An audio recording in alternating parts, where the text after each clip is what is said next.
C'est donc la fin d'une mascarade qui a duré une semaine, c'est ça? Effectivement, on a un gouvernement qui est minoritaire à l'Assemblée nationale et dans le pays.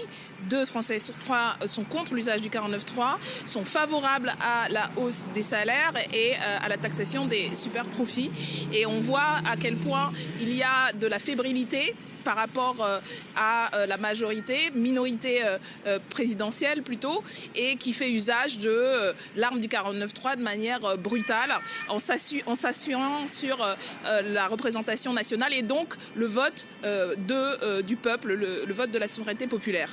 L'argument, en tout cas l'un des arguments du gouvernement, c'est de dire qu'il a voulu éviter les blocages, car de toute façon, vous et les autres oppositions aviez prévenu en amont que vous ne voteriez pas de toute façon ce budget.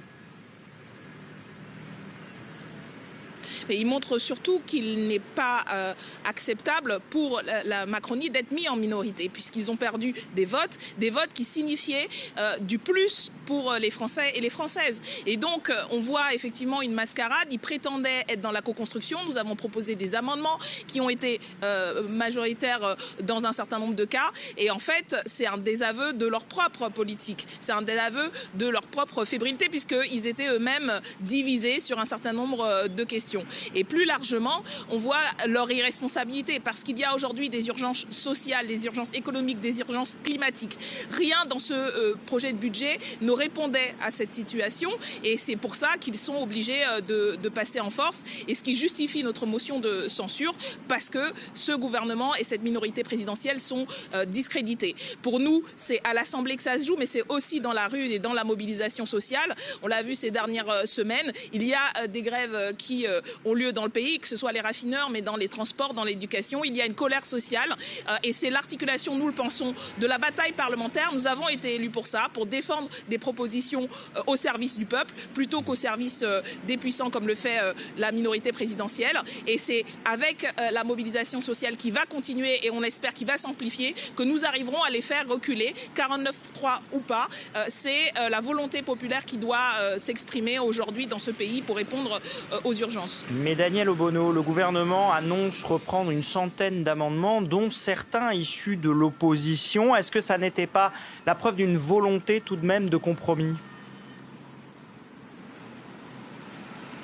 Non, excusez-moi, dans ce cas-là, on n'a qu'à se passer du Parlement. Ce n'est pas le gouvernement qui est censé faire ça. Ce n'est pas au gouvernement de choisir qu'est-ce qui lui plaît ou pas. C'est absolument antidémocratique, et il faut se rendre compte quand même, nous sommes au début de la session parlementaire. Et dès le début, on voit à quel point il s'assoit complètement sur le Parlement et sur le peuple. Donc non, ce n'est pas un mode de gouvernement. On ne gouverne pas ce pays, on ne gouverne pas la France à coup de 49.3, coup de trick, en méprisant les propositions qui sont faites, et surtout en ne répondant pas, encore une fois, aux urgences. Et c'est cette incurie du gouvernement qui s'exprime à travers ce 49.3.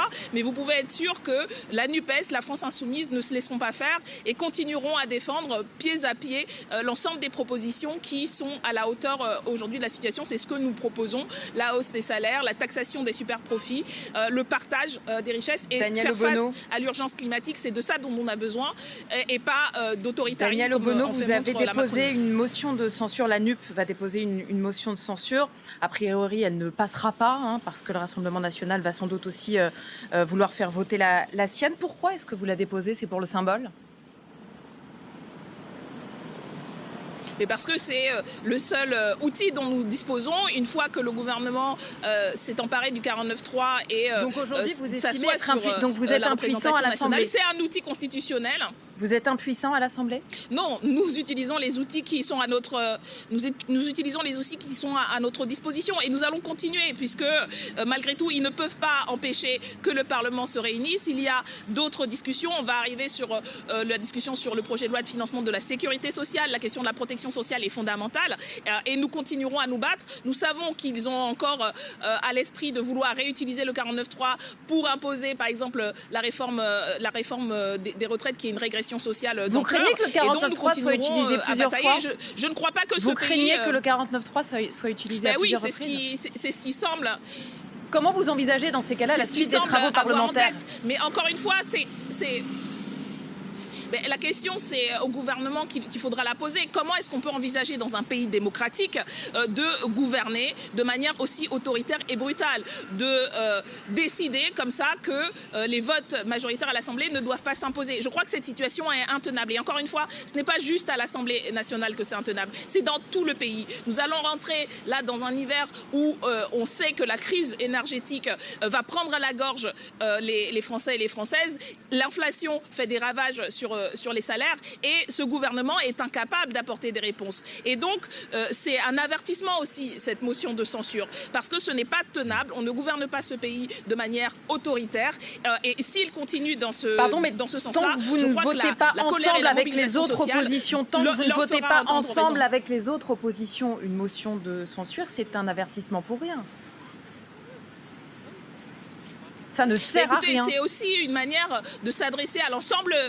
Non, ça sert aussi à exprimer notre rôle et à réaffirmer notre rôle, à défendre la démocratie parlementaire. Et puis c'est aussi un signal envoyé, je pense notamment aux députés les Républicains, qui doivent à un moment donné prendre leurs responsabilités parce que c'est eux effectivement qui font la bascule.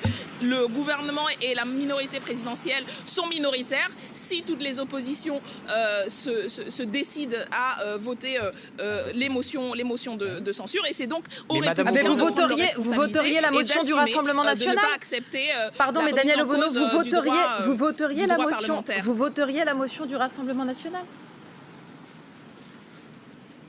Non, ce n'est pas la question, puisque, comme je vous dis, ce n'est pas le Rassemblement national qui fait la différence. Le Rassemblement national, d'ailleurs, on l'a vu, a voté contre la hausse du SMIC, a voté contre le rétablissement de l'ISF. Donc, en vérité, ce ne sont pas eux l'alternative. Par contre, je le redis, la bascule, ce sont les Républicains. Et c'est à eux qu'il faut aujourd'hui aussi rappeler leur devoir. La raison pour laquelle ils ont été élus n'est pas d'accepter de se faire marcher dessus. Ils doivent aussi prendre leurs responsabilités. Et donc, si ce n'est sur ce vote de la première motion, il faudra qu'ils aillent au bout de la logique. Vous voudriez que les Républicains votent votre motion, c'est ça? Encore une fois, leur mandat. Vous voudriez que les Républicains, que la droite républicaine vote la motion présentée par la NUP?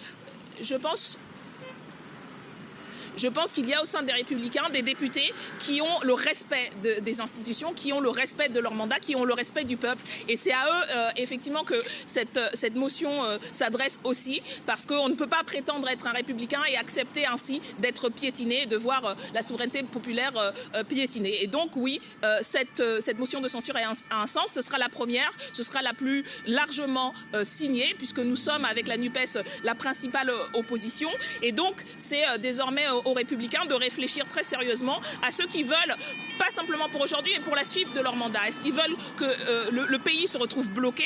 Parce que le choix de la minorité présidentielle, c'est de bloquer le Parlement et donc de bloquer le pays. Et donc, la résolution ne peut venir que par la réappropriation du pouvoir parlementaire et le fait de répondre aux revendications populaires aujourd'hui qui sont nombreuses.